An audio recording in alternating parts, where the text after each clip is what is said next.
Voda je najrasprostranjenija tvar u prirodi. Oko 3/4 zemljine površine prekriveno je vodom.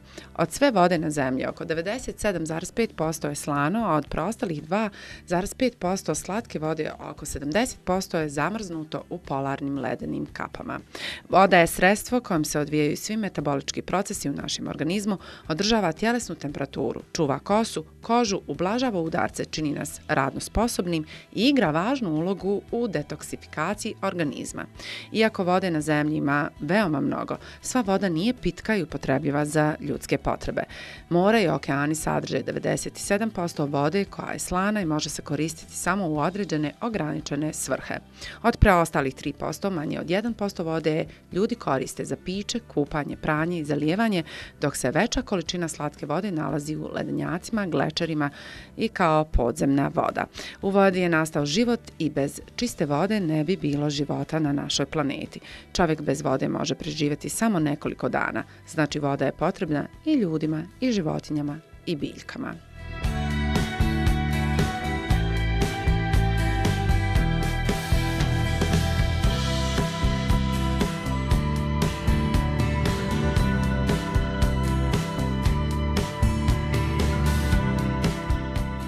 Dobar vam dan, dobrodošli. Dakle, još jedno izdanje emisije U zdravlje nedelja je i neko ono objektivno vrijeme koje vi provodite ispred svojih malih ekrana i nadam se da vas je zainteresirao ovaj prilog općenito o vodi. Mi ćemo danas o vodi govoriti sa zdravstvenog aspekta, koliko je voda važna kada je naše zdravlje u pitanju, a jako je važna i u tome će nam pomoći naši današnji gosti.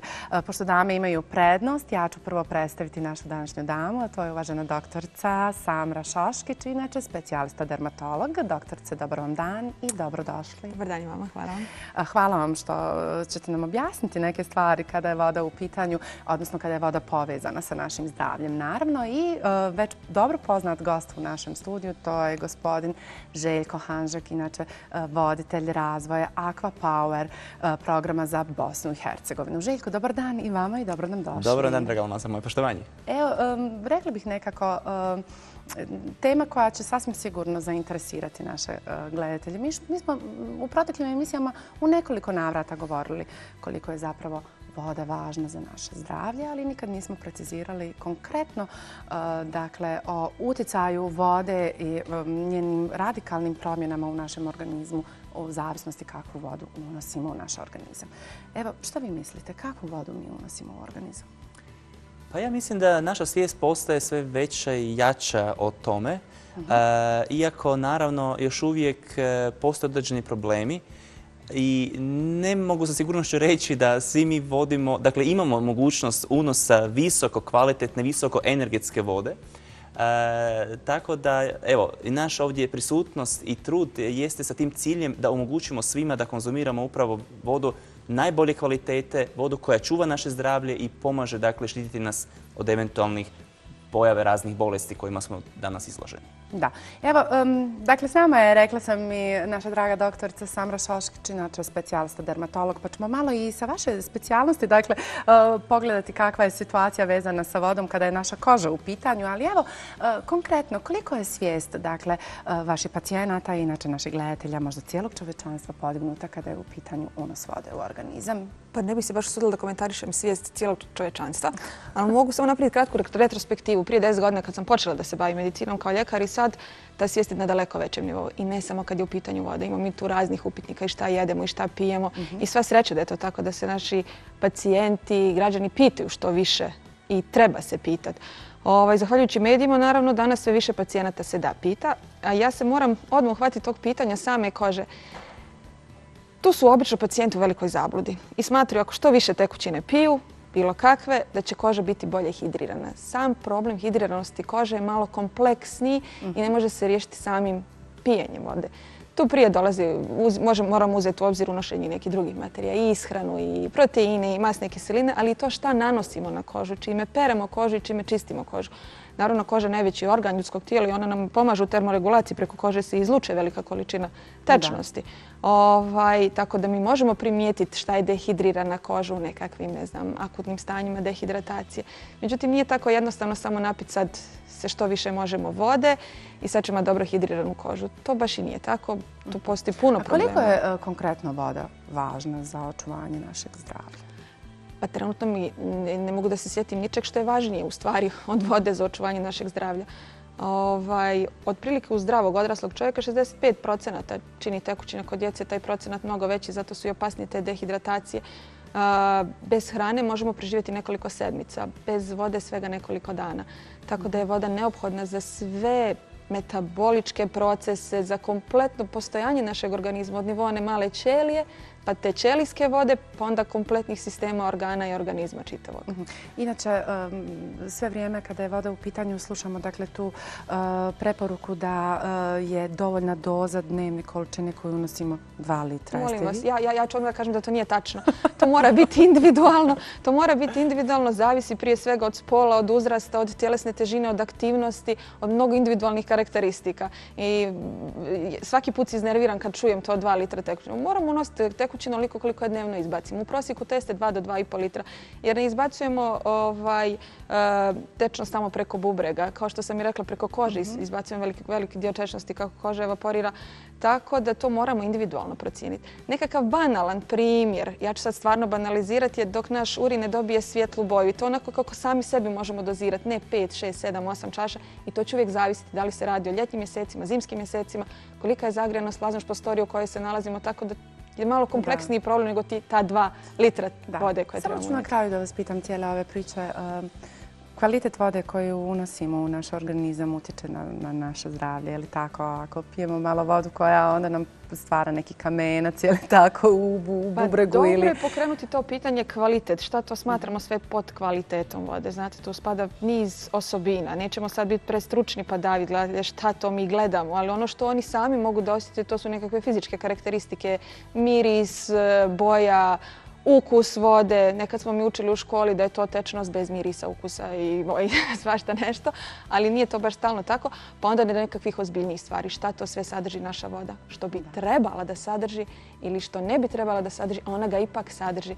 Kad pročitate nekakve izvještaje o sigurnosti i kvaliteti vode, vi ćete uvijek naći da je voda stabilna, ovakvog sadržaja, onakvog. Svašta se nešto može uklopiti pod to nešto. Znači, postoje određene doze čega bi sve smjelo biti. Nažalost, mi se počnemo pitati u nekakvim momentima života kad postanemo bolesni, kad dobijemo djecu, kad se nešto desi, šta to mi sad pijemo. I sad bismo radikalno mijenjali šta jedemo i šta pijemo. Ali jesu veliki problemi, naročito bih naglasila prisustvo teških metala u vodi.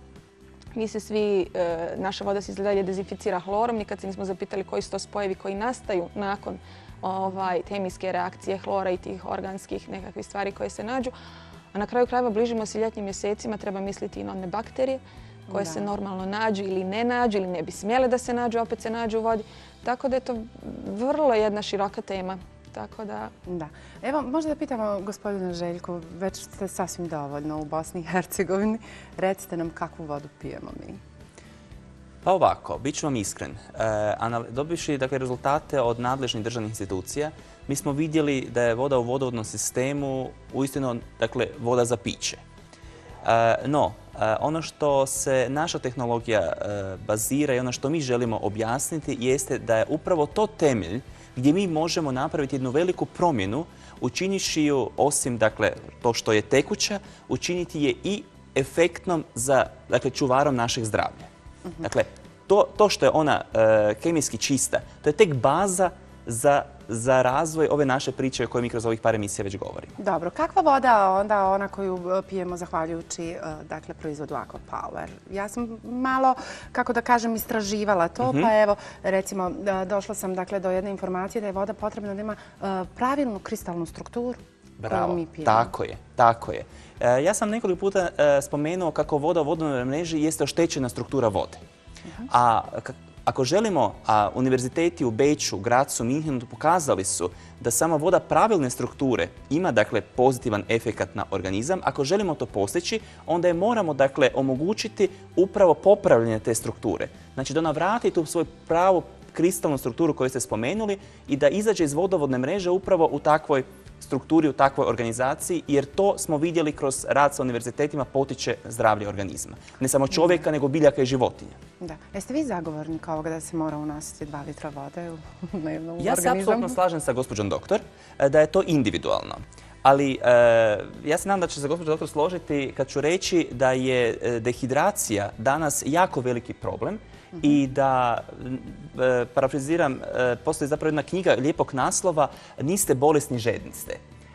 Jednog iranskog liječnika, doktora Batmangelidija, koji nam je objasnio upravo koliko je važno vodu piti. Da, količina je individualna, ali moramo unositi dovoljnu količinu vode. Mi u Aquapoweru znamo da nije samo količina važna i gospođa doktora je rekla da količina nije jedini parametar. Dakle, bitna je struktura te vode, mi to znamo, bitno je znači njezina energetska snaga i mi zapravo želimo upravo takvu vodu svih tih parametara kvalitete dovesti u vaš dom, u dom naših korisnika i partnera. Evo da ne bismo bili pogrešno shvaćeni, naravno, jer mi sve vrijeme govorimo koliko je važno unositi dakle, tu vodu u organizam za naše zdravlje, ali zahvaljujući Aquapoweru mi zapravo dobijamo, rekla bih, jednu sasvim drugačiji stil života. Dakle, ne samo što smo zdravi i mi, nego su zdravije naše biljke i kompletno. Sve. Mi se tuširamo na ovakvoj vodi, a opet reći ću, naučne studije koje su radili univerzitetu u suradnji sa nama pokazuju da je to manje agresivna voda koja djeluje pozitivno na kožu. Ne na način da će liječiti neke koje bolesti kod pacijenata, ali da će podići imunitet, za što postoje ozbiljni naučni pokazatelji, hoće. Dakle, tako da, evo, uz pijenje mi zapravo, a prisutni smo u ukupnoj potrošnji jednog kuće ili stana, mi pripremamo hranu na živoj vodi, naše životinje, biljke žive na živoj Aquapower vodi, mi se u njoj tuširamo, kupamo. To je zapravo jedna sasvim druga dimenzija. I dakle, nakon ove malo šire priče vezano za vodu i zdravlje, ja moram postaviti jedno pitanje koje se na neki način samo nameće. Dakle, u posljednjih godina mi smo sve više nekako došli u situaciju da primjećujemo da ipak neka živa voda, rekla bih možda i sveta voda, pomaže u iscjeljenju pojedinih bolesti. Šta vi mislite o tome? Ja se slažem sa vama. Temeljem nekih naučnih analiza koje su mi predočene i koje sam imao prilike vidjeti, evo, spomenut ću unatrag 2 mjeseca Institut za vode u Rijadu u Saudijskoj Arabiji, koji je posvetio veliku pažnju istraživanju Zam-Zam ili Zem-Zem vode, kako je u određenim naučnim studijama zovu. Kroz suradnju sa nama pokazao nam je da smo se mi zapravo jako približili strukturi Zem-Zem vode, dakle onom fizikalno-kemijskom smislu. Vjerujemo, vidimo, ne da samo vjerujemo, mi vidimo da Zem-Zem voda ima pozitivan efekat na ljude koji je konzumiraju. S druge strane vidimo Aquapower vodu koja isto tako ima izuzetan efekat na ljudsko zdravlje, na organizme koji je konzumiraju.